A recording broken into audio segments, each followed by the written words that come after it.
제가 195장 찬송을 이렇게 부르면서 이건 기도다. 곡조 있는 기도.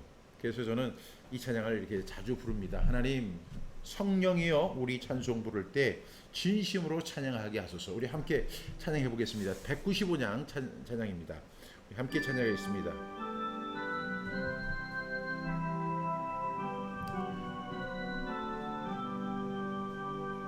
성령이여 우리 찬송 부를 때 진심으로 찬양하게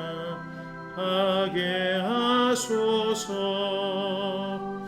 성령이여 우리 기도 드릴 때 우리 곁에 계셔 일러주소서. 성령이여 우리 성경 읽을 때 그 속에서 빛을 보게 하소서. 성령이여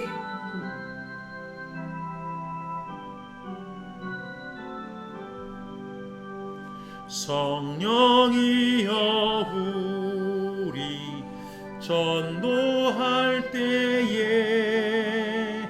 지혜로운 말씀 주시옵소서.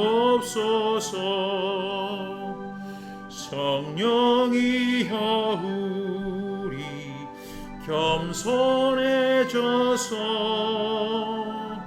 우리 주와 같이 되게 하소서.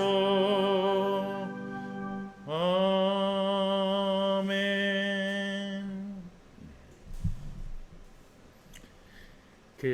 제가 세상에서 제일 똑똑하다고 이야기하는 사람이 누구냐면요, 광고업자, 그러니까 마케팅을 하시는 분들이라고 이렇게 이야기를 할 때가 있습니다.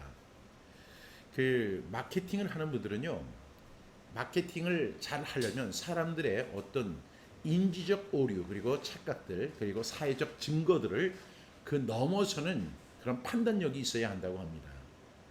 제가 오늘도 어떤 한 책을 아침에 읽었는데요, 그 책에서 이야기하기를 이 마케터, 그러니까 마케팅을 하시는 분들은 정말로 우리가 이렇게 일반적으로 생각하는 것보다 한 단계 정도 더 이렇게 나아가야 한다고 합니다.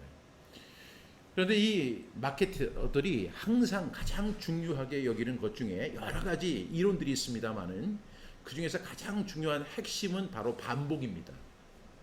그래서 제가 쓴 책에도 그게 나오죠. 어떤 사람이 광고를 20번을 합니다. 처음에 그 광고를 보는 사람이 이렇게 이야기를 합니다. 아니, 누가 저런 물건을 산단 말이야? 이렇게 이야기를 해요. 그런데 그 사람이 광고를 한 5번을 보게 됩니다. 자기가 보고 싶어서 보는 게 아니라 광고는 스팟 광고니까 중간중간에 광고가 나오잖아요. 근데 그 광고를 봅니다. 5번을 보면 이 사람이 막 화를 냅니다. 왜 저런 광고가 계속 지속되는 거야? 그러다가 한 10번 광고를 보면 이 사람이 무슨 생각을 하냐면, 나 저 광고 보기 싫어가지고 나 이 방송을 아예 보지 말아야 되겠다, 이런 생각까지 든다고 합니다. 그런데 참 놀라운 사실은 15번 정도 광고를 보면요, 그때부터는 항상 내가 저거를 어떻게 사야 하지? 저거 사기 위해서 돈을 얼마를 준비를 해야 되지? 그렇게 생각을 한다는 거죠. 그리고 16번 정도를 보게 되면 자기 주머니에 돈을 세기 시작한다는 겁니다. 그리고 한 18번을 보게 되면 그 물건을 어디서 파는지를 찾아다니게 된답니다. 그리고 한 20번을 보게 되면 어느새 자신도 모르게 그 매장에서 그 물건을 사는 자신의 모습을 볼 수 있다라고 이야기합니다. 여러분, 사람들은 처음에 그 광고를 보고 저거 마음에 안 들어, 어떻게 저런 걸 가지고 광고를 하지? 나는 저거 절대로 사지 않을 거야, 이렇게 생각을 하거든요. 충분히 그럴 수 있죠. 우리가 광고를 보면서 그리고 어떤 건 그냥 무심코 넘기는 그런 광고들이 있습니다. 근데 참으로 놀라운 것은 그럼에도 불구하고 이 마케터들은 계속해서 마케팅을 하는 겁니다. 그러면 어느 순간에 이 사람이 자기의 돈을 세기 시작하고 그 물건을 어디서 살 것인가를 연구하게 되고 그 물건을 또 어떻게 싸게 살 것인가를 갖다가 고민하고 그리고 그것을 위해서 돈을 준비하고 그리고 나중에는요 그 물건을 사기 위해 매장에서 그 물건을 사는 자신의 모습을 발견할 수 있다는 거예요. 제가 이런 마케터들의 그 주장을 보면서 그 사람들이 그런 논리를 가지고 지금 세상의 모든 광고를 주도하고 있습니다. 여러분 뉴욕의 맨하탄에 가보면 온통 광고잖아요. 저 수많은 광고, 저 화려한 광고. 근데 우리가 잠깐 스치고 지나가는 것 같은 그런 광고지만 여러분 그 광고를 보는 사람들에게는 엄청 효과가 있어요. 그 맨하탄의 그 광고를 세계에서 제일 비싸다고 합니다. 그 전광판에 그 나오는 광고들이요. 그런데 그 광고를 하기 위해서 줄을 서 있는 기업들이 엄청 많아요. 우리나라 삼성이나 LG나 뭐 하여튼간 우리나라 대기업들도 그곳에 광고를 하기 위해서 엄청 줄을 서서 기다리는 모습을 볼 수 있습니다. 아니 우리나라 물건을 갖다가 뭐 그 뉴욕의 맨하탄에서 그걸 갖다가 광고한다고 해서 어떤 효과가 있겠는가? 그러나 마케터들은 이해하고 있습니다. 한 번 보고 두 번 보고 자꾸만 보게 되면 그 물건을 사지 않을 수 없도록 그 사람을 사로잡는 능력이 있습니다. 성경 암송이 그렇잖아요. 그렇죠? 그래서 우리가 성경 암송은 단순히 앵무새가 반복하는 그런 개념이 아니라 하나님의 말씀을 자꾸 반복하다 보면 그 하나님의 말씀이 내 마음에 새겨지는 거예요. 그리고 내가 하나님의 사람이 되는 거죠. 우리가 찬양도 마찬가지입니다. 우리 김영자 전도사님이 찬양 부르는 걸 굉장히 좋아하세요. 그래가지고 찬송가 전곡 이렇게 외우는 거를 굉장히 열심히 하시거든요. 그렇죠. 지금도 열심히 하시죠. 김남수 전도사님, 예, 반갑습니다. 그런데 어떤 찬송을 이제 1장부터 우리가 뭐 600장, 620장 찬송까지를 계속 이렇게 하루에 한 곡씩 불러가는 것도 중요하지만 어떤 한 찬송, 그래서 우리 이양진 사모님은 어떤 찬양을 가장 좋아하세요? 그러면 그냥 탁 나와야 돼요. 우리나라 사람들이 어떤 노래를 좋아하세요? 내가 뭘 좋아하지? 이렇게 머뭇거리는 사람들이 있어요. 그거는 그 노래를 반복하지 않았다는 겁니다. 이 노래도 좋고 저 노래도 좋고 저 노래는 더더욱 좋고 뭐 이렇게 그냥 다 좋은 사람들은 하나도 좋아하는 게 없는 거예요. 한 곡을 집중적으로 불러서 그 찬송이 꿈속에서도 나와야 되고 그 잠을 자면서도 그 찬양이 나와야 돼요. 술 먹은 사람들이 막 노래 부르잖아요. 그 노래 부르는 것처럼 우리 성령 충만한 사람들은 성령의 찬송을 불러야 할 줄로 믿습니다. 그래서 우리가 찬송가 195장을 제가 반복하자고 제가 이 이야기를 드린 거예요. 우리 195장 다시 한번 부르시는데 정말로 이 찬송이 우리의 기도가 됐으면 좋겠어요. 우리 함께 찬송가 195장 우리 함께 다시 한번 찾아뵙습니다.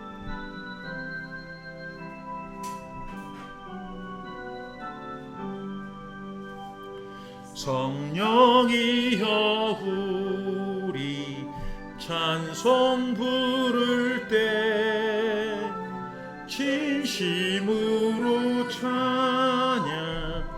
찬양하게 하소서.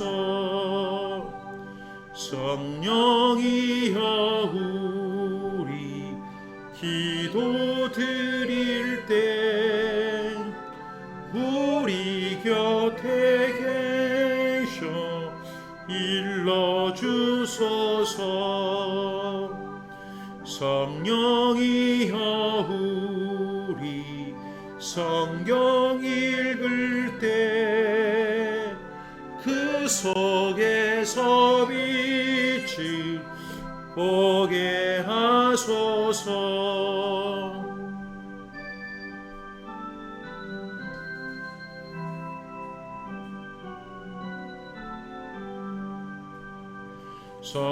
성령이여 우리 전도할 때에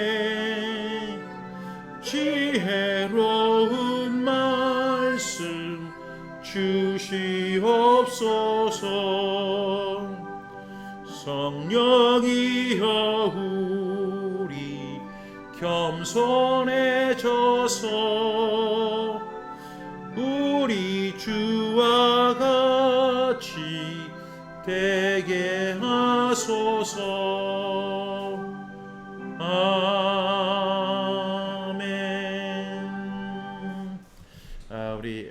박수현 집사님, 반복 힘들지만 너무 중요한 것.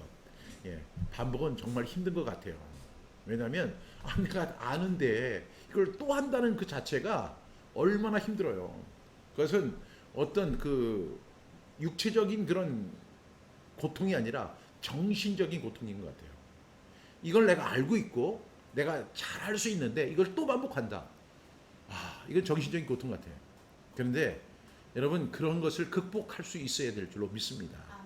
그리고 너무 중요한 거, 정말로 중요해요. 마케터들이 그렇게 그 광고에서 여러 가지 그 방법들이 있거든요.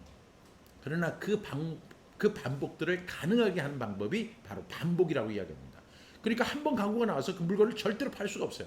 그 광고가 10번 나오고 20번 나오고 100번 나오고 1000번 나올 때마다 그 광고비는 엄청나게 많이 들어가잖아요. 그런데 광고 효과가 있으니까 그렇게 광고를 하는 것이지, 그 사람들이 뭐 광고를 해봤는데 광고 효과가 전혀 없어요? 그러면 광고 안 합니다. 근데 지금 그 광고를 하기 위해서 줄을 서 있는 사람들이 있잖아요. 왜? 광고의 효과를 아는 거죠. 그리고 그 광고를 한두 번 하는 것이 아니라 계속해서 반복해서 나가게 합니다. 그 이유가 뭘까요? 반복해야만 그 사람이 그 물건을 구매할 수 있는 것이죠. 저는 이 성경 암송 그리고 태필린 복음을 선포하는 것이 반복이잖아요. 이 반복하는 거 저희 심리적으로 그리고 정신적으로도 고통이고 힘든 일이지만, 그러나 이것을 극복하고 넘어서는 사람만이 반드시 우리가 영적 세계 속에서 승리할 줄로 믿습니다. 우리 이영진 사모님이 우리는 말씀 암송 태필린 복음 광고자들 세대가 악하니 부지런히 우리도 하자고 하셨습니다. 김남수 전사님이 참 명언 주셨습니다. 반복은 습관이 되는 효과가 있다. 반복은 습관이 되는 효과. 저도 동의합니다. 그래서 우리 그 반복을 습관화해서 하나님의 말씀을 온전히, 하나님의 말씀이 습관이 된다면 얼마나 좋겠습니까? 오늘도 그런 은혜가 있기를 간절히 바랍니다. 우리 잠시 기도하고 시작하겠습니다. 참으로 좋으신 하나님, 하나님의 은혜와 사랑에 감사합니다. 이제 10월 달이 되었습니다. 한 해를 이제 마무리하는 이제 10월, 11월, 12월 그리고 결실의 계절이기도 합니다. 하나님, 우리 한 해를 정리하고 또 2022년을 설계하면서 하나님이 주신 은혜를 계수하는 지혜를 허락해 주시고, 동시에 우리의 열매를 점검하는 시간이 되어질 수 있도록 인도하여 주옵소서. 또 1년이 아니라 또 열매 맺는 시간이 되게 하시고, 또 풍성한 그 주어진 사명을 감당할 수 있는 그런 시간이 되어질 수 있도록 하나님 인도하여 주옵소서. 오늘도 말씀을 통해서 역사하기를 원하시는 하나님, 그 말씀을 우리가 함께 나누기를 원합니다. 성령님 도와주셔서 말씀에서 빛을 보게 하여 주시옵소서. 예수님의 이름으로 기도드렸습니다. 아멘.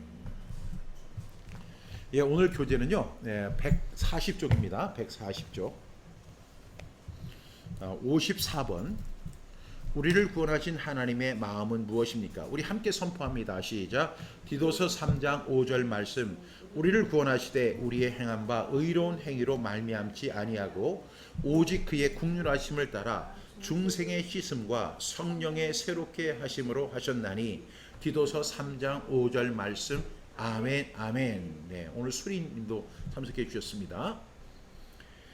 우리를 구원하신 하나님의 마음은 어떤 마음이죠? 디도서 3장 5절은 이렇게 설명합니다. 우리를 구원하시되, 우리를 구원하셨는데, 이것도 과거형으로 쓰여져 있습니다. 우리를 구원하셨는데, 그러면 어떻게 구원하셨느냐? 그 구원의 근거와 조건이 뭐냐면, 우리의 행한 바 의로운 행위로 말미암지 아니하고, 우리가 행한 바, 그 다음에 의로운 행위로 말미암지 아니하고, 오직 그의 긍휼하심을 따라, 그리고 중생의 씻음과 성령의 새롭게 하심으로 하셨다. 이렇게 말씀하고 있습니다. 지난주에 우리가 성령의 9가지 열매를 함께 나눴죠. 갈라디아서 5장 22절부터 23절은 오직 성령의 열매는 사랑과 희락과 화평과 오래 참음과 자비와 양성과 충성과 온유와 절제니 이 같은 것을 금지할 법이 없느니라. 그리고 나서 24절은 이렇게 얘기합니다.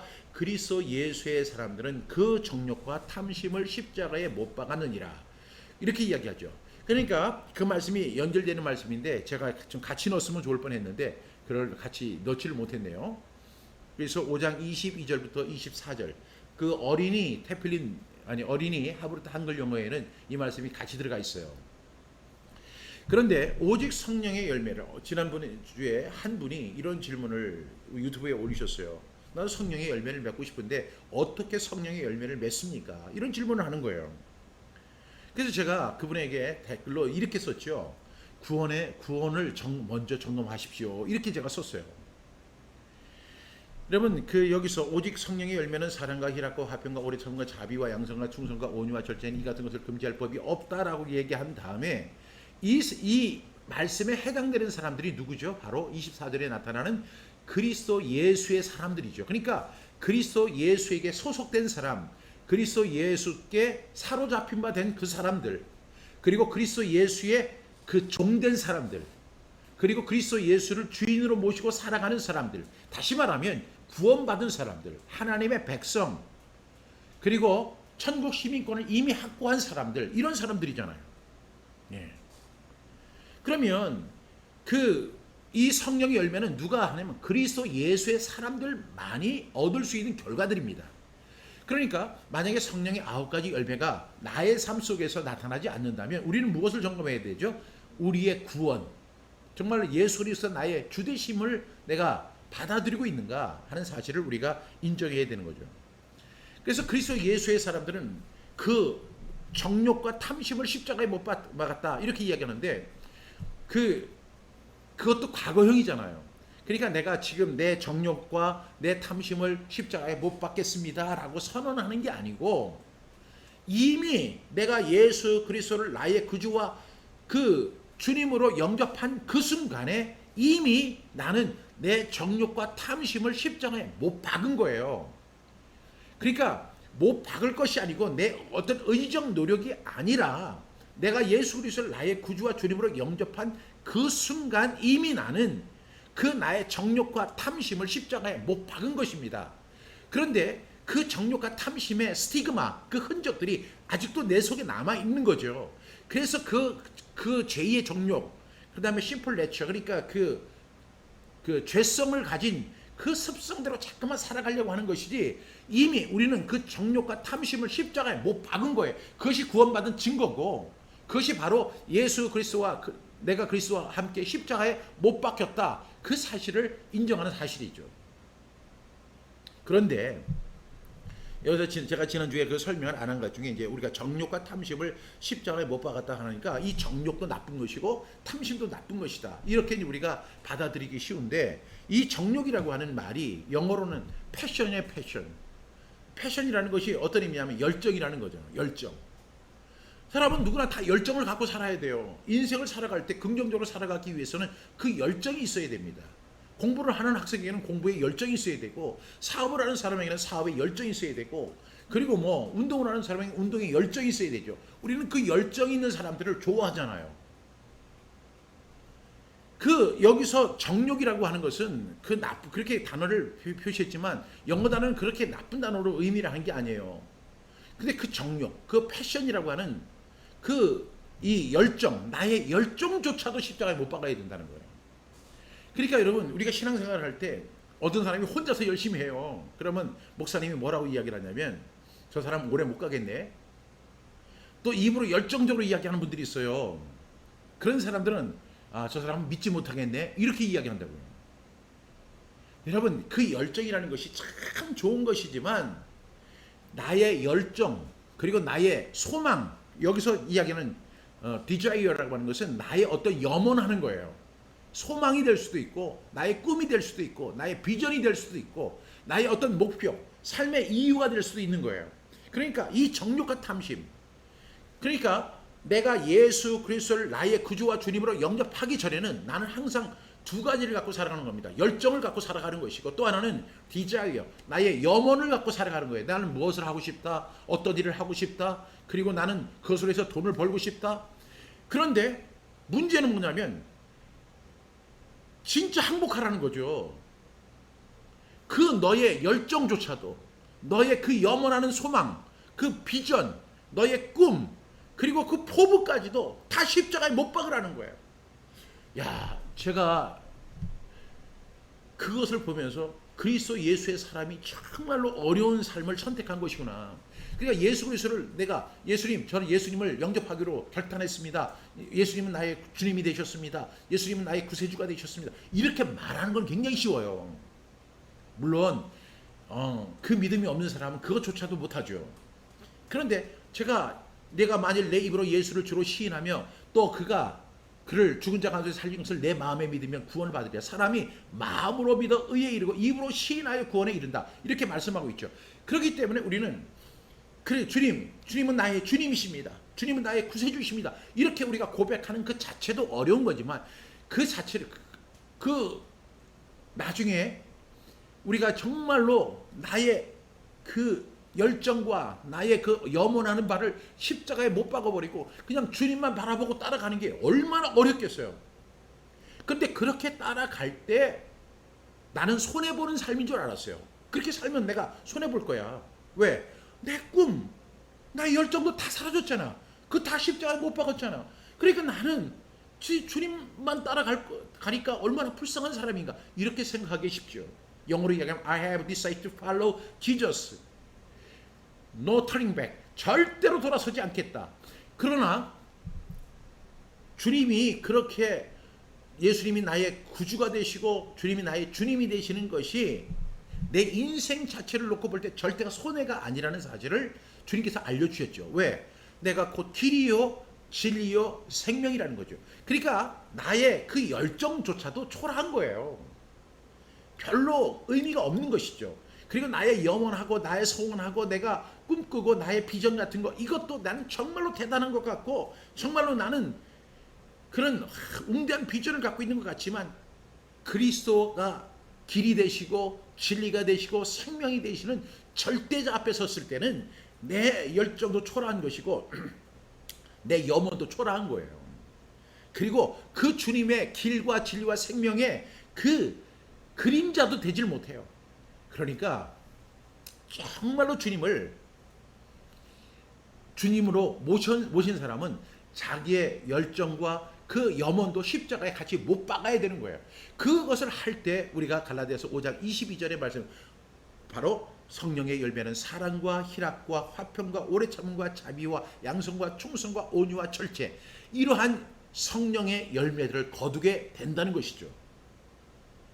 그러니까 이 지금 성령의 9가지 열매들이 바로 그리스도 예수의 사람들이 맺는 열매들이잖아요. 이것을 성령의 열매라고 하지만 이 열매를 누가 맺느냐? 그냥 모든 사람이 다 맺는 게 아니에요. 교회를 다닌다고 해서 다 맺는 게 아니고 기도를 열심히 한다고 맺는 게 아니고 성경을 많이 본다고 해서 맺는 게 아니에요. 금식 기도를 한다고 해서 맺는 게 아니라고요. 어떤 사람이 맺느냐? 그리스도 예수의 사람이 된 그리스도 예수의 사람들이 맺는 열매들이 바로 성령의 9가지 열매라는 것이죠. 그래서 이 성령의 9가지 열매를 우리가 맺기 위해서는 어떤 인위적 노력을 내가 성령의 사랑을 갖다가 해야 되겠다. 나는 희락, 화평을 누리며 살아가야 되겠다. 이렇게 우리가 한다고 하는 것보다는 나의 정욕과 탐심을 십자가에 못 박은 것을 재확인하는 거예요. 재확인. 자꾸만 그것을 갖다 우리는 기억을 해야 돼요. 아, 내 정욕, 내가 하고 싶은 모든 열정도 십자가에 못 박았지. 내가 모든 염원하는 모든 일도 십자가에 다 못 박았지. 그리고 주님만이 나의 길이시지. 주님만이 나의 진리시지. 주님만이 나의 생명이시지. 내가 주님을 따라가기로 했지. 그러면서 그 본연의 길을 자꾸만 상기하며 걸어가는 거예요. 그럴 때 어떤 결과가 나타나냐면 성령의 9가지 열매가 주렁주렁 맺히게 되는 겁니다. 지금 이제 가을이라 풍성한 그 열매의 계절이잖아요. 이렇게 슈퍼마켓에 가보면 그냥 들어가는 입구에 감도 있고 포도도 있고 그리고 오렌지도 있고 사과도 있고 배도 있고 여러 가지 열매들이 있어요. 그 열매들을 우리가 바라볼 때 한번 생각해 보세요. 그 열매들이 내가 배를 맺어야 되겠다 이렇게 하는 게 아니라 그냥 그 가지에 나는 포도나무에 너희는 가지니 너희가 내 안에 거하면 너희는 자동적으로 열매를 맺는다고 하는 그 말씀에가 일치하는 거예요. 그러니까 내가 사과 맺어야지, 내가 포도 맺어야지, 내가 배 맺어야지, 내가 감을 맺어야지 이렇게 어떤 인위적 노력을 하는 그 나무를 보셨나요? 절대 그렇지 않아요. 그냥 가지에 붙어 있기만 하면 거기서 싹이 나요. 그리고 꽃이 펴요. 그리고 그것이 돼서 거기서 열매가 주렁주렁 열립니다. 그런데 여기서 우리가 주의해야 할 것은 그 열매가 나오는데 그 열매를 관리하지 않으면 어떻게 돼요? 까치들이 와서 다 파먹을 수도 있고, 그리고 벌레들이 와서 다 먹을 수도 있어요. 그래서 여기에 소독도 하고 이것을 갖다가 자꾸 보호를 하는 거죠. 열매는 주렁주렁 맺어집니다. 그런데 그 열매를 관리하고 그리고 보호하고 벌레들이 못 먹게 하는 그 일은 누가 하는 거죠? 내가 하는 거예요. 내가. 그 일을 내가 감당하는 거죠. 그래서 이제 나는 포도나무요, 너희는 가지니, 이렇게 말씀합니다. 제가 그 쓴 책 가운데 그 카푸치노 인생 레슨이라는 책이 있어요. 저희 출판사에서 나온 책이 아니고 이제 다른 출판사에 나와서 제가 이제 그 책을 갖고 있지 못하는데, 그 카푸치노 인생 레슨이라는 책에서 제가 이제 그 호주 애들레이드라고 하는 지역에서 제가 이제 목회 사역을 감당할 때 전임 목사님이셨어요. 벤 윌슨이라고 하는, 지금 이제 세상을 떠나신 분이신데 한 교회에서 76년간을 목회하신 분이에요. 아니 63년을 목회하셨어요. 그러니까 그 그랜 오스만 베티 처치를 63년간을 담임하신 거예요. 여러분 63년 살기도 어려운데 63년을 그 교회를 섬기신 거예요. 근데 그분은 호주 분이 아니라 영국 분이세요. 그리고 그 사역을 마치고 아내와 함께 영국으로 돌아가셨어요. 그런데 제가 이제 그 교회에 이제 부임해서 사역하고 있을 때 벤 윌슨이 오셨어요. 왜 오셨냐면 교회 때문에 오신 게 아니고 그 태보 신학교하고 그다음에 벌리라고 하는 칼리지가 있는데 그 신학교입니다. 신학교에 신학생들이 들어오질 않는 거예요. 그 이제 벌리 칼리지라고 하는 그 신학교가 있었는데 이 신학교를 폐쇄하고 여기에 있는 교수들과 학생들을 이제 태보 칼리지, 그러니까 이제 그 태보 신학교에 이제 이렇게 편입을 시키고 통합하는 일을 감당하기 위해서 그 벤 윌슨님, 그 윌슨 목사님이 오셨어요.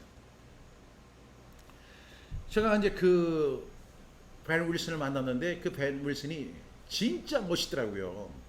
노인인데도 너무 멋있는 거예요. 저는 노인이 되면 사람이 초라해지는구나 이렇게 생각이 들 때가 많거든요. 근데 제가 이정규 목사님이나 이항진 사모님을 보니까 제가 얼마 전에 그 사진을 봤는데 너무 멋진 거예요. 너무 멋쟁이세요. 야, 나도 저렇게 멋지게 늙고 싶다. 박소인 집사님 그런 생각 안 드세요? 강기재 전사님, 정말 멋지게 늙고 싶지 않으세요? 근데 그렇게 벤 윌슨이 정말로 멋진 모습을 하신 거예요. 그분은 이제 체형적으로 쫙 아주 날씬하세요. 그런데 여기 수염을 이렇게 이제 염소 수염이라고 하죠. 하는데 수염이 하얀데 얼굴하고 너무 잘 맞아요. 이 동양인이 수염을 기르면 이게 조금 안 맞는 경우가 있죠. 근데 서양인이 이렇게 또 연세 드신 분이 이렇게 수염을 이렇게 길러가지고 하는데 그 수염이 너무 멋있는 거예요. 그게 만져보고 싶은 거예요. 이렇게 제가 감히 만져보지는 못했습니다. 카푸치노 인생 레슨 제목이 확 끌려요. 그분이 카푸치노를 그렇게 좋아하시는 거예요. 호주 사람들이 원래 카푸치노를 좋아하거든요. 그래서 카푸치노를 먹으면서 인생 레슨을 제가 받는 거예요. 그분에게. 그래서 제가 이제 그분하고 하는데 그분이 이제 그 학교를 통합하는 과정에 계셨기 때문에 일, 회의하는 일 빼놓고는 시간적 여유가 상당히 많으셨어요. 그러니까 그 벤 윌슨이 패스터 박, 내가 당신과 이렇게 교제하고 싶대요. 시간을 내줄 수 있느냐는 거예요. 목사님 어느 정도 계십니까? 했더니 10주 정도 있을 거라는 거예요. 한 2달 반 정도.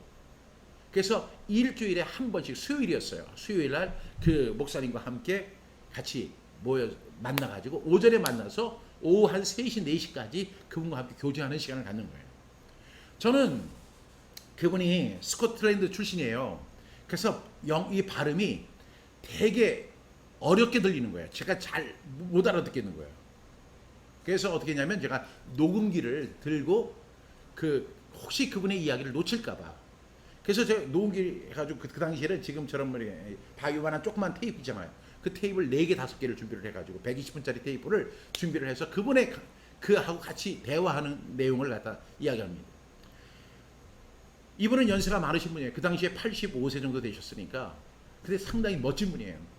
카푸치노를 이렇게 마시면서 저하고 얘기를 할 때, 야, 정말로 저는 그때 제가 영적으로, 정신적으로 엄청나게 지쳐 있었습니다. 왜냐하면 한국 목회가요, 우리 이정규 목사님은 너무 잘 아시겠지만은, 한 교회를 이렇게 섬기고 건축을 그때 제가 했었거든요. 건축하다가 아주 제가 정신적으로 파탄이 날 정도로 힘들었어요. 남들은 저희 교회가 이제 지하 2층, 지상 7층으로 교회를 지니까 와, 정말 큰 교회를 졌다, 멋진 교회를 졌다, 뭐 이렇게 하면서 했지만 사실 그 이면에는요 엄청나게 어려운 일이 많아요. 교인들의 반대도 있고, 또 찬성하는 사람도 있지만 반대하는 사람도 있고, 또 재정적인 어려움도 있고, 은행권의 문제도 있고, 그리고 또 다른 뭐 제가 하지도 않았는데 그런 어떤 이상한 소문도 막 돌기도 하고 너무 힘들었어요. 그래서 제가 그 건축을 마치고 그 교회를 이렇게 내려놓는데 미련이 들지 않을 정도였어요. 저는 열정적인 사람이기 때문에 그런 거로 지칠 거라고 생각하지 못했어요. 근데 저는 지쳤고 상심에 있었고, 그리고 이제 어떤 외국인 교회잖아요. 어떻게 보면 현지인 교회지만 이 동양인이 서양인 교회 가서 설교를 하고 목회를 하는 게 너무너무 힘든 거예요. 사실은. 왜냐하면 저는 영어를 제가 잘하지만 그 영어를 잘한다고 해도 그 호주 사람들 앞에서 영어를 잘한다고 이야기할 수는 없잖아요. 뭔가 저 사람들이 이렇게 설명을 할 때 저 사람들이 못 알아듣는 것 같으면 내 발음이 잘못됐나? 그걸 점검할 수 없고 그 문제 가지고 계속 고민을 하는 거예요. 그럴 때 벤 윌슨을 만났죠. 하루는 벤 윌슨이 저를 제가 이제 운전을 하고 벤 윌슨이 제 옆에 타서 제가 이제 오른쪽에 타고 호주는 오른쪽이에요. 그리고 이제 왼쪽에 타서 바로사 밸리라고 하는 포도주를 만드는 거기에 갔어요. 그때 가지치기 할 때인데 거기서 벤 윌슨이 그래요. 그렇게 수고하지 말라고. 그렇게 애쓰지 말라고. 그렇게 하면 안 된다고. 앞으로 헤스터 팍은 앞으로 10년, 20년, 30년을 더 사역해야 할 사람인데 그렇게 인위적인 노력만으로 그렇게 하려고 하면 지쳐 쓰러진다는 거예요. 그러면서 저를 바로사 밸리에 가서 예수님이 비유로 말씀하셨던 나는 포도나무에 너희는 가지, 너희가 나에게 맺혀 있으면 열매를 자동적으로 맺게 된다. 이 사실을 실제적으로 그걸 보여주는 거예요. 그러면서 정말로 주님 앞에 더 붙어 있게, 주님을 더 사랑하게, 주님과의 교제의 시간을 더 갖도록 하게, 그 시간을 더 늘리게 저에게 권고를 해주는 거예요. 그리고 주님께 어떻게든지 붙어 있으려고 노력하게. 그 주님이 당신의 마음을 아실 거야.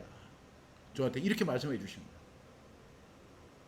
그때 우리가 오늘 이양진 사모님이 말씀하신 것처럼 나는 아직도 내가 죽었다고 생각하고 내가 모든 내 정욕과 그 탐심을 십자가에 못 박았다고 생각하지만 아직도 그 스티그마, 그 흔적들이 내 속에 곳곳에 남아있구나.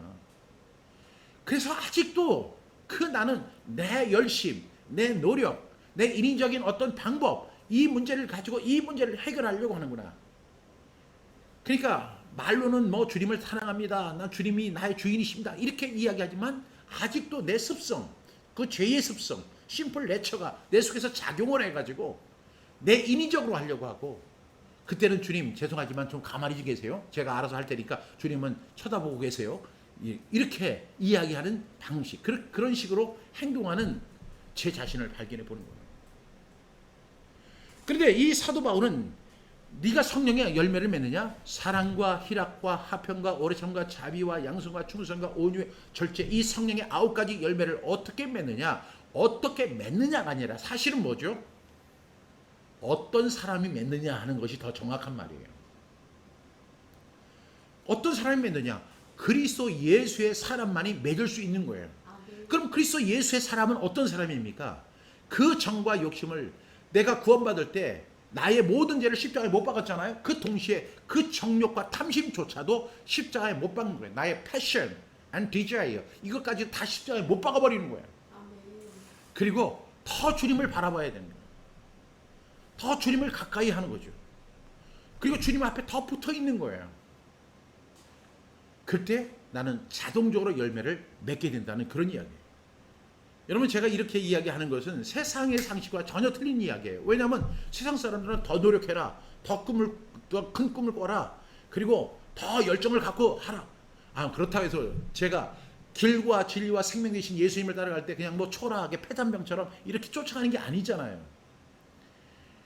그런데 나의 인위적인 열정, 나의 인위적인 염원, 나의 비전, 그러니까 결국 거기서 주인공이 예수 그리스도가 아니라 내가 주인이 되는 그런 나의 열정, 나의 염원, 나의 비전, 나의 꿈, 주님의 꿈이 아니라, 주님의 열정이 아니라 내 열정, 내 염원, 내 소원, 내 꿈, 내 비전을 실현하려고 하는 마음이 있는 거죠. 왜? 나는 이미 십자가에 못 박았어요. 왜? 나는 구원받았으니까.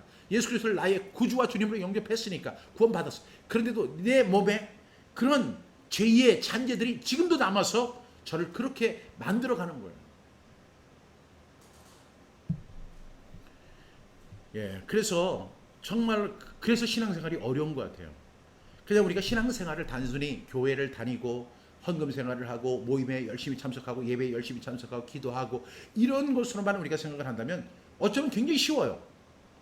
그러나 나의 정욕과 탐심을 십자가에 못 박은 것을 인식하고 또 인식하고 또 인식하고 나는 그렇게 된 것을 이미 알아야 돼요. 그리고 이제부터는 주님을 더 가까이 하려고 하고 주님을 더 따라가고 주님과 더 척붙어 있으려고 할 때 우리는 자동적으로 성령의 9가지 열매를 맺을 수 있다는 것입니다. 이 사실을 부연적으로 설명하는 것이 바로 이제 디도서 3장 5절입니다. 근데 우리를 구원하시되, 이제 우리를 구원하셨다고 이제 이야기하는 거예요. 이건 구원받은 백성, 그리스도 예수의 사람을 향한 말씀이에요. 그 우리를 구원하시되, 그러면서 우리의 행한 바 의로운 행위로 말미암지 아니하고라고 분명히 선언하십니다. 우리의 행한 바, 우리가 어떤 인위적으로 노력하고 우리의 인위적인 그 패션, 인위적인 어떤 노력, 인위적인 꿈, 이런 것들이 아니라 우리가 행한 바 의로운 행위로 말미암지 않고 우리가 구원받았는데 우리가 구원이 어떻게 이루어져요? 첫 번째는 하나님의 긍휼하심이 있기 때문에 가능하다는 거예요. 하나님의 긍휼하심. 여러분, 우리가 이 세상을 살아갈 때 하나님이 우리를 얼마나 사랑하십니까? 이 사랑을 다른 말로 표현하면 하나님이 우리를 긍휼히 여기셨다는 거예요. 요한복음 1장 21절에 보니까 아들을 낳으리니 이름을 예수라라. 이는 그가 자기 백성을 그들의 죄에서 구원할 자이시다. 그들의 죄에서 허덕이고 있었던 거예요. 각자의 죄에서 허덕거리고 살아가는 게 저의 모습이고 여러분의 모습이셨잖아요.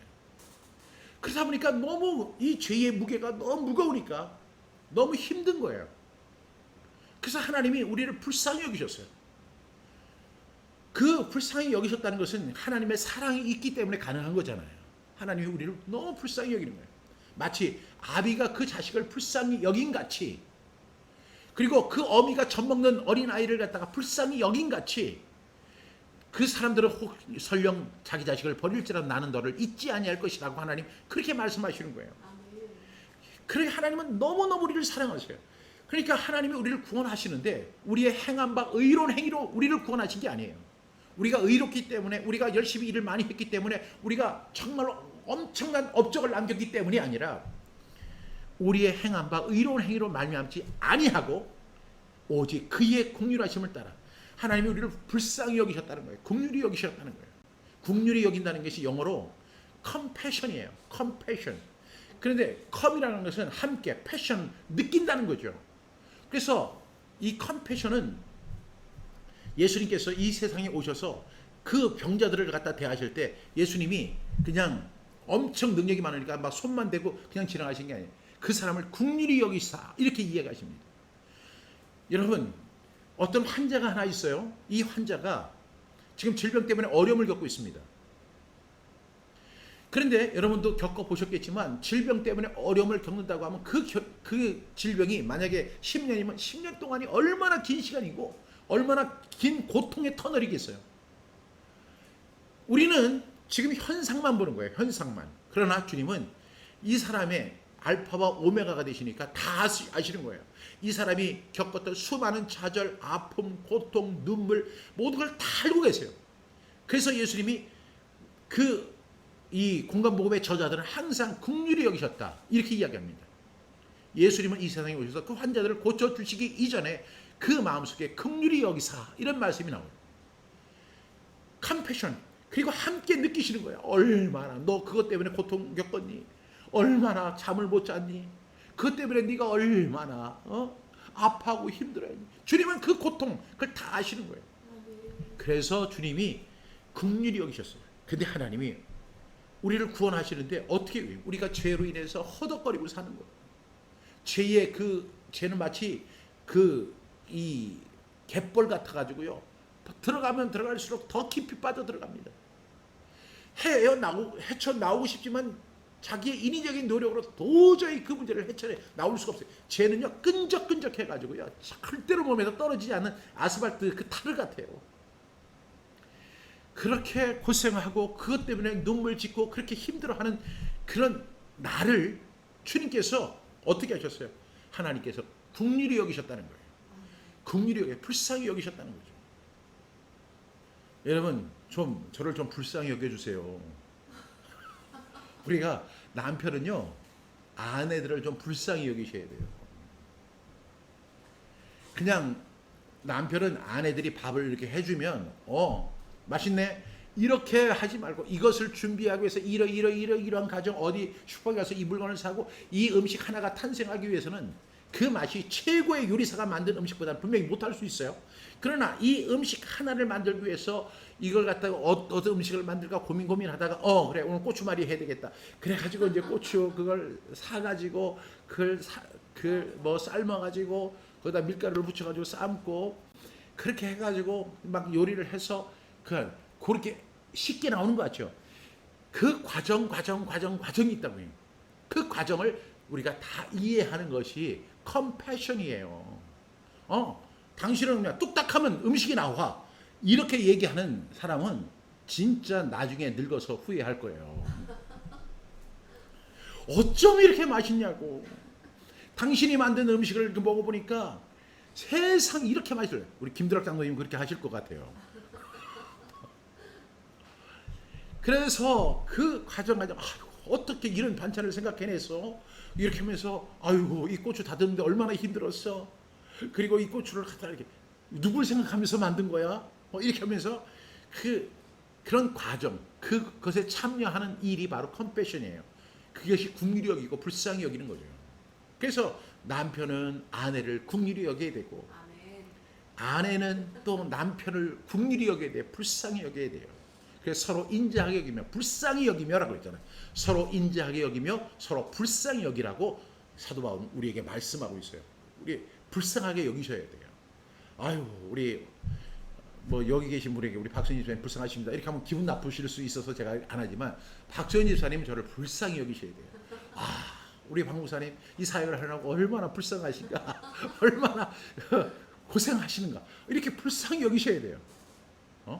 아이고 박 목사님은 원래 그러세요?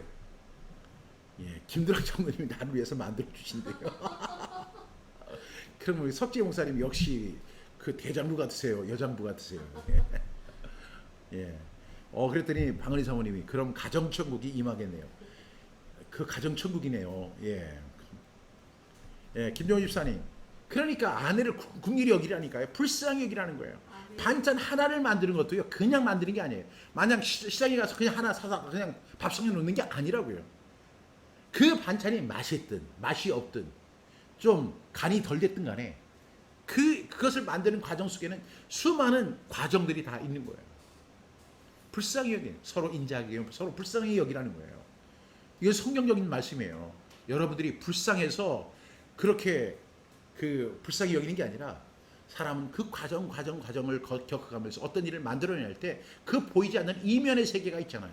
눈물이 있고 땀이 있고 수고가 있고 이런 그걸 불쌍히 하나님은 우리를 불쌍히 여기십니다. 하나님 우리를 긍휼히 여기셔서 우리를 구원하신 거예요. 왜 긍휼히 우리를 구원하셨느냐? 우리를 불쌍히 여기셔서. 죄의 허덕이는 저와 여러분의 모습이 너무나 안타까운 거예요. 여러분 지금 제가요 기분이 엄청 좋은데 기분이 나빠지는 방법이 하나 있어요. 그 기분이 나빠지는 방법이 뭐냐면 뉴스를 이렇게 보는 거예요. 뉴스를 한 10분 정도만 뉴스를 보면 기분이 엄청 나빠져요. 왜냐하면 그 뉴스에서 나오는 뉴스가 전부 다 굿뉴스가 아니라 무슨 뉴스예요? 배드 뉴스잖아요. 좋은 소식이 아니라 나쁜 소식이에요. 항상 뭐 누가 무슨 뭐 어떤 범죄를 저질렀다, 누가 얼마 돈을 받았다, 누가 뭐 술 먹고 음주운전을 했다, 맨날 나오는 얘기가 하나도 좋은 얘기가 없어요. 그런 얘기 듣다 보면 내가 병이 들 것 같아요. 그래서 TV를 꺼버립니다. TV를 안 보면 궁금하기도 하지만 뉴스를 안 보면 궁금하죠. 그런데 세상은요 이렇게 죄악 덩어리 속에서 살아가는 거예요. 어제 저희 부부 데이트 시간 주제였습니다. 주님의 마음 긍휼. 예, 멋집니다.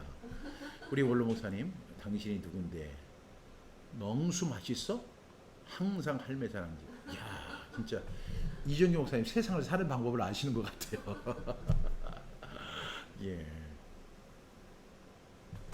그 항상 이렇게 사모님을 이렇게 챙겨주시고 이렇게 하시는 모습이 너무 멋지다니까요. 제가 그 노인 중에서 가장 멋있게 본 분이 이제 발 윌슨이라고 하는 분이고, 그 다음에 이제 그 책을 보면 제가 얼마 전에 사진을 봤는데 그 자연에서 그 이학년 사모님과 그 다음에 그 이정규 원로 목사님 이렇게 두 분이서 계시는데, 야, 그냥 딱 처음 드는 생각이 그래요.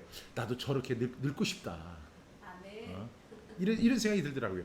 늙는 걸 좋아하는 사람이 누가 있겠어요. 그런데 야, 저렇게 멋지게 그 늙고 싶다 하는 생각이 들더라고요. 하나님 우리를 불쌍히 여기시잖아요. 긍휼히 여기시잖아요. 컴패션이에요. 함께 느끼시는 거예요. 그러니까 주님이 우리를 구원하신 이유는 뭐냐면 우리를 불쌍히 여기셨기 때문에, 사랑하셨기 때문에, 너무너무 사랑하니까 대가를 지불하시고 예수 그리스도를 이 땅에 보내셔서 자기의 독생자를, 박종신을 위해서, 강리자를 위해서 죽게 하신 거예요. 그래서 하나님이 세상을 이처럼 사랑하사가 아니라 하나님이 박종신을 이처럼 사랑하사 예수님을 주셨으니 이는 저를 믿는 박종신은 멸망하지 않고 영생을 얻게 하려 하심이니라. 하나님이 강기자를 이처럼 사랑하사 예수님을 주셨으니 이는 저를 믿는 강기자는 멸망하지 않고 영생을 얻게 하려 하심이라. 저는 그 말씀이 믿어지는 거예요. 하나님이 방언이를 이처럼 사랑하사 예수님을 주셨다는 거예요. 우리가 한 사람 한 사람을 대비해서 보면 우리는 얼마짜리죠? 예수님짜리예요. 예수님짜리. 우리가 어떤 물건을 보게 되면 그 얼마짜리야? 이렇게 물어보잖아요. 다이소에 가면 다 5,000원 미만이래요. 그런데 5,000원짜리라. 그런데 우리는 값으로 환산할 수 없는 예수님짜리예요. 왜냐하면 하나님이 이 박수연을 이처럼 사랑하사 예수님을 주셨으니 이는 저를 믿는 박수연은 멸망하지 않고 영생을 얻게 하려 하십니다. 여러분, 하나님이 박수연을 얼마나 사랑하셨는지 예수님을 주셨다는 거예요. 그런데 그 왜 사랑하셨을까요? 불쌍하니까. 이 세상 속에서 죄에서 허덕허덕하며 그 죄의 문제를 도저히 떨쳐버리지 못하고 그 죄의 굴레 속에서 그렇게 살아가는 박수연이 너무너무 안타까우니까 하나님이 예수님을 이 땅에 보내셔서 박수연을 구원해 주신 거예요. 영생을 주셨다는 거죠. 여러분 믿으세요? 그 하나님의 사랑. 두 번째는 중생의 시스템이라고 했습니다. 중생의 시스템. 중생이라는 것은 born again, 다시 태어난다는 거죠. 구원파들이 많이 묻는 질문 가운데 중생하셨습니까? 하면 우리가 이 중생이라는 단어가 성경에 있나? 뭐 이렇게 질문하는 분들이 되게 많아요. 그런데 중생이라고 하는 것은 신학적인 용어인데 하나는 다시 거듭나는 것을 의미하는 거죠. born again, 다시 태어남을 의미하는 거예요. 근데 중생의 시스템. 그래서 우리를 거듭나게 하셨다는 거예요. 그래서 우리를 갖다가 우리가 세례를 받고 침례를 받는 것은 우리가 바로 예수 그리스도와 함께 십자가에서 우리가 장사되고 다시 일으키심을 받은 것을 의미하는 거예요. 그 다음에 세 번째가 성령의 새롭게 하심으로 하셨다는 거예요. 우리가 이제 중생의 신 다시 거듭났습니다. 우리의 정욕과 탐심은 십자가에 못 박았습니다. 내가 그리스도와 함께 십자가에 못 박혔습니다. 그런데 이제는 내가 사는 것이 아니요 내 안에 그리스도께서 사시는 것이 맞습니다. 그런데 아직도 내 몸속에는요, 나는 분명히 내 정욕과 탐심을 십자가에 못 박았는데, 아니 어떤 일이 자꾸만 생기냐면 그 심플 내처, 죄성이 내 속에서 꿈틀꿈틀하는 거예요. 그리고 그 죄의 잔재들, 이런 것들이 내 몸속에서 남아서 그 정욕과 탐심의 잔재들, 스티그마들이 지금도 남아가지고 내가 그 인위적인 정욕, 인위적인 그 열정, 인위적인 꿈과 비전, 그리고 뭐 이런 영원하는 거, 그것들이 내 속에서 꿈틀꿈틀 살아나는 거예요. 한번 생각해 보세요. 제가 어떤 사람을 이제 제가 종으로 이렇게 삼았는데, 지금은 뭐 종이라는 제도가 없지만, 그 종이 주인이 시키는 대로 해야 되잖아요. 야, 주인이, 야, 너 이거 물건 좀 갖고 와. 그랬더니 이 종이, 예, 알았습니다 하고 딱 가져오면 좋은데, 아니 제 생각에는 그걸 왜 갖고 오라는지 모르겠어요. 제가 지금 바쁘거든요. 이렇게 얘기한다든지, 아니 나 하기 싫어요, 당신이 직접 하세요, 이렇게 한다고 하면, 아니 저놈이 종놈 주제에 어디 감히, 뭐 이렇게 하면서 책망받을 거 아니에요. 난 그리스도 예수의 종이잖아요. 종은 주인이 시키는 대로 하는 거예요. 근데 그 길이 절망의 길이고 어둠의 길이고 모든 것을 포기하는 길이 아니라 길과 진리와 생명의 길입니다. 그래서 우리는 그 길을 따라가는 거예요. 그런데 우리 속에는 여전히 죄의 잔재, 그 정욕, 그 다음에 그 탐심의 잔재들이 우리 마음속에 많이 남아 있어요. 이것을 사도 바울은 로마서 7장에서 고백하고 있죠. 오라 나는 곤고한 사람이로다. 이 사망의 몸에서 누가 나를 건져낼 것인가? 나는 이 사망의 몸이라고 자기의 몸을 이야기합니다. 그러나 사도 바울이 가만히 그 자기 자신을 달아보다가 더 큰 놀라운 사실을 발견합니다. 이제 그리스도 예수 안에 있는 자에게는 결코 정죄함이 없나니, 이는 그리스도 예수 안에 있는 생명의 성령의 법이 죄와 사망의 법에서 너를 해방하였습니다. 우리는 이미 해방된 거예요. 죄와 사망의 법에서 해방되었는데 여전히 아직도 죄와 사망의 법에 끌려다니는 그런 죄성, 이런 그런 정욕과 탐심의 그 스티그마들이 우리 속에 남아있다는 거죠. 그래서 뭐가 필요하죠? 성령의 새롭게 하심이 필요한 거예요. 날마다 성령의 새롭게 하심이 필요한 거예요. 그래서 우리를 어떻게 하냐면 리프레시를 만들어야 되고, 여러분 아파트를 샀는데 아파트가 오래된 아파트예요. 그래서 그 아파트를 어떻게 하냐면 요즘에 뭐 한다고 하죠? 리모델링을 한다고 하잖아요. 리모델링. 그런데 그 리모델링이라고 하는 단어가 사실은 맞는 말이 아니에요. 그 내부 개조를 하는 게 리모델링이 아니라 뭐냐면 리빌딩이에요. 리빌딩. 다시 짓는 거예요. 그 속에서. 아파트 자체는 그대로 있습니다. 아파트 자체는 그대로 있어요. 그런데 제가 이제 그 아파트에 들어갔는데 그 아파트가 너무 생활하기가 불편한 옛날식 방식이에요. 그래서 그것을 갖다가 어떻게 해요? 개조를 하는 거죠. 개조. 그 개조를 하는데 어떻게 개조를 하냐? 아파트 벽을 갖다가 아파트 외관을 개조하는 게 아니에요. 그 안에 있는 그 아파트를 다 뜯어내는 거예요. 욕실도 뜯어내고 전등도 뜯어내고 그리고 또 장판도 뜯어내고 그 앞에 있던 그걸 다 뜯어내요. 그 옛날 변기, 그리고 옛날 욕조 다 뜯어냅니다. 그렇게 하시잖아요. 물론 새 아파트에 들어가셔서 사시는 분들은 절대로 이해하지 못하실 거예요. 그런 사람들이 가장 이상적이죠. 근데 돈에 여유가 없어서 어떤 오래된 아파트를 샀다. 그래서 그 리빌딩을 한다. 그 다시 짓는 거예요. 다시 리빌딩이라는 것은 그래서 영어로 정확한 표현은 리모델링이 아니라 리빌딩이에요. 리빌딩. 예, 리빌딩을 하는 거예요. 내 속에서 리빌딩이 일어나는 것이 바로 성령의 새롭게 하심이에요. 내 몸은 내가 구원받기 이전이나 구원받은 이후에 똑같아요. 우리 외관이 바뀌는 게 아니에요. 그러나 내 속에 몸을 뭐 한다고요? 리빌딩 하는 거예요. 어떻게? 성령의 새롭게 하심으로. 왜? 아직도 정욕과 탐심이 그 잔재들, 스티그마들이 우리 속에 남아서 드글드글 하잖아요. 그래서 우리는 어떻게 해야 돼요? 우리는 리빌딩을 한 거예요. 이것이 바로 중생의 씻음과 성령의 새롭게 하심. 그걸 한 다음에 그 건물을 갖다 깨끗하게 청소를 하죠.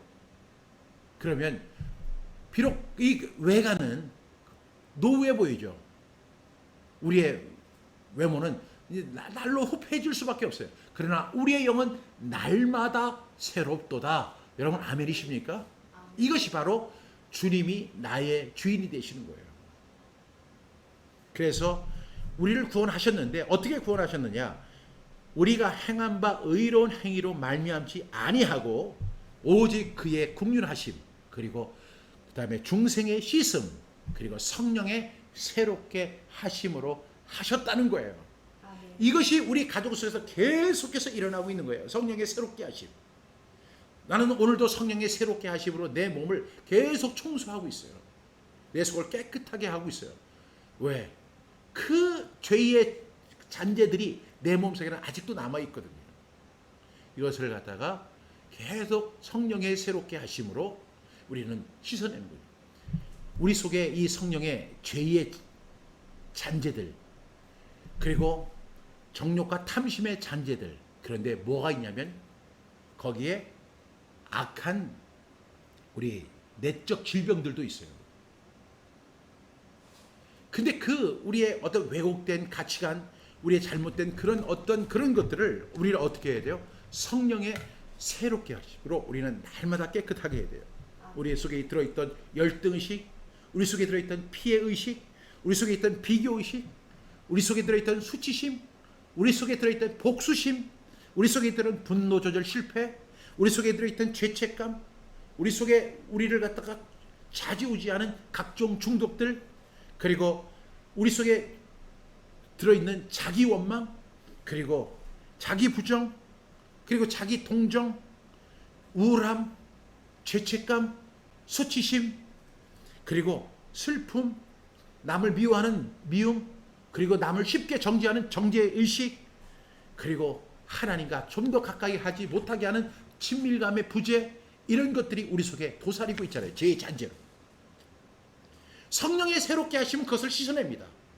우리의 부정한 생각, 우울한 마음, 그리고 비교의식, 탐심, 그리고 자기 동정, 자기 비하, 그런 것들이 우리 속에서 드글드글 남아있는 거예요. 이것을 어떻게 한다고요? 성령의 새롭게 하심으로 하셨다는 거예요. 그러니까 우리는 구원받은 것이 그냥 영만 구원받는 것이 아니라 우리의 몸은 그렇지만 우리 속에 있는 우리 속은 그래서 우리의 속이 어떻게 변해가는 거죠? 바로 성령의 전으로 탈바꿈되는 역사가 일어나게 되는 줄로 믿습니다. 그래서 성령님의 도움이 필요한 거예요. 성령님의 도움이 필요합니다. 성령의 역사가 우리에게는 꼭 필요합니다. 날마다 그래서 성령의 새롭게 하심이 우리 속에 있어야 돼요. 주님이 우리를 긍휼히 여기셨습니다. 그리고 중생의 씻음이 있어서 우리는 구원받게 되었습니다. 그리고 이제 구원받은 이후에 우리는 어떻게 살아가느냐? 성령의 새롭게 하심. 그래서 주님은 우리를 떠나가셨지만 주님이 가시는 대신에 보혜사 성령님을 우리에게 보내주셨습니다. 그리고 성령이 전으로 우리의 몸을 사용하고 계십니다. 여러분 우리 속에 있는 각종 중독들과 악한 모든 요소들, 죄의 잔재들, 우리의 정욕과 탐심의 잔재들을 날마다 성령의 새롭게 하심으로 깨끗하게 하는 것이 바로 저와 여러분의 신앙생활입니다. 이것이 바로 신앙생활이고 주님을 닮아가는 성화의 길이라고 믿습니다. 이럴 때 우리에게 놀라운 역사들이 일어나는 거죠. 예, 오늘 김남수 선생님이 리빌딩, 여기 리빌딩을 하는 거예요.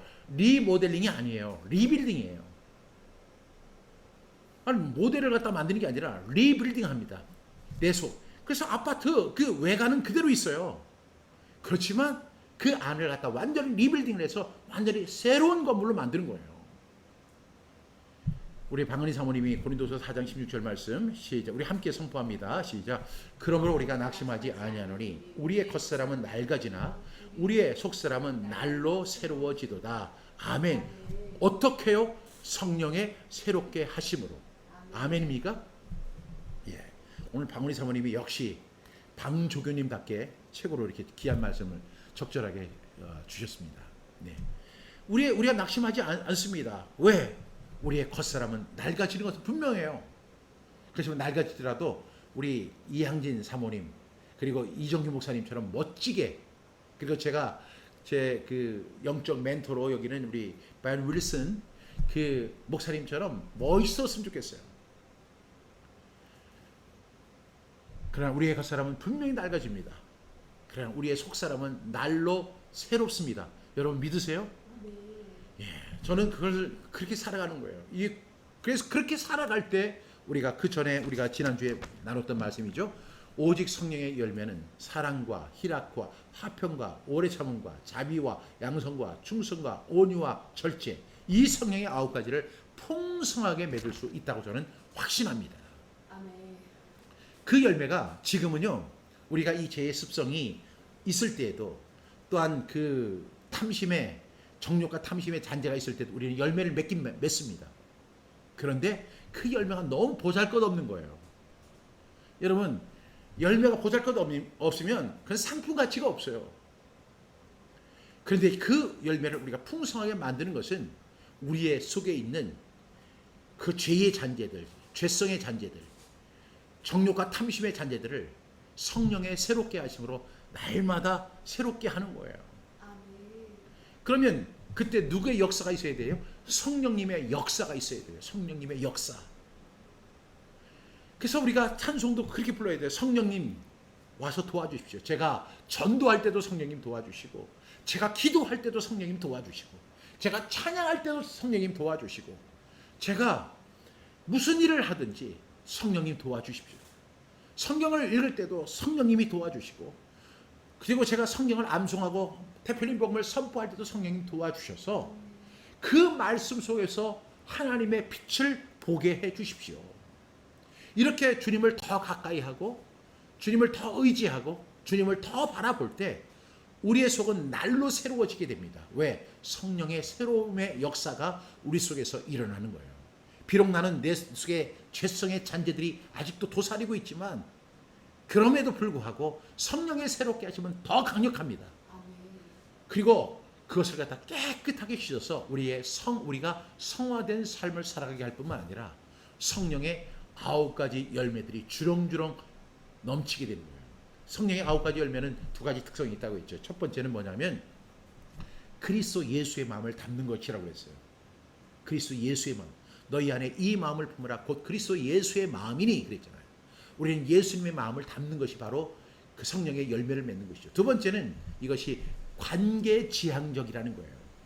우리가 이 세상을 살 때 홀로 살 사람 한 사람도 없습니다. 우리가 관계적으로 살아가는데 이 관계 속에서 우리는 사랑과 희락과 화평과 오래 참음과 자비와 양성과 충성과 온유와 절제를 그 사람 속에서 맺는 거예요. 그때 그 사람들이 깜짝 놀랍니다. 야, 어떻게 저 사람은 저럴 수가 있지? 왜? 그리스도 예수의 마음을 가진 사람이고 성령의 열매가 왜 저 사람에게 나타날까? 그러면서 사람들이 야, 역시 예수 믿는 사람은 달라. 이같이 너희 빛을 사람 앞에 비추게 하여 너희의 착한 행실을 보고 하늘에 계신 너희 아버지께 영광을 돌리게 하는 그런 삶이 바로 저와 여러분에게 주어진 하나님의 사역입니다. 성령의 9가지 열매 등에 예수님의 성품을 담는 그리스도 예수의 마음을 닮으라. 두 번째는 우리가 이 관계지향적인 거예요. 항상 나 혼자만을 위한 게 아니에요. 예수님께서 자신을 위해서 십자가를 지신 게 아니라 나를 위해서 십자가를 지신 것처럼 우리의 신앙의 형태도 항상 아웃리치를 해야 돼요. 항상 밖으로 나가서 사람들과 관계를 맺는 거예요. 그 속에서 맺어지는 열매들이 바로 성령의 9가지 열매입니다. 예. 교장님의 멋지심은 어렸을 때부터 마음 성전을 말씀으로 꽉꽉 채우셨기 때문인 것을 느낍니다. 저 어렸을 때부터 그렇게 했어요. 사모님 말씀대로 제가 어렸을 때 말씀 훈련을 많이 받았어요. 그런데 그럼에도 불구하고 제2의 습성은요, 저를 갖다가 그래 나로 사망으로 막 이끌어가는 걸 보는 거예요. 그래서 오라 나는 곤고한 사람이라, 이 사망의 몸에서 나를 누가 나를 건져내리, 이렇게 한탄하고 절망해 본 적이 한두 번이 아닙니다.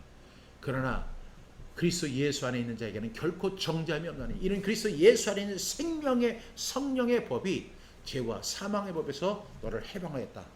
저는 이 말씀을 믿고 따라갑니다. 여러분 모두가 다 그러하신 줄로 믿습니다. 우리 디도서 3장 5절 말씀 다 암송하시는 말씀이죠. 그렇지만 우리 5번 꼭 해야 됩니다.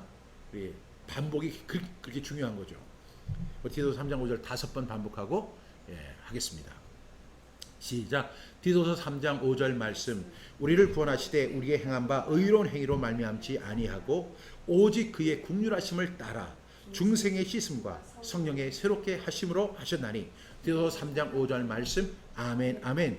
디도서 3장 5절 말씀. 우리를 구원하시되 우리가 행한 바 의로운 행위로 말미암지 아니하고 오직 그의 긍휼하심을 따라 중생의 씻음과 성령의 새롭게 하심으로 하셨나니. 디도서 3장 5절 말씀. 아멘 아멘. 디도서 3장 5절 말씀. 우리를 구원하시되 우리가 행한 바 의로운 행위로 말미암지 아니하고 오직 그의 긍휼하심을 따라 중생의 씻음과 성령의 새롭게 하심으로 하셨나니. 디도서 3장 5절 말씀. 아멘 아멘.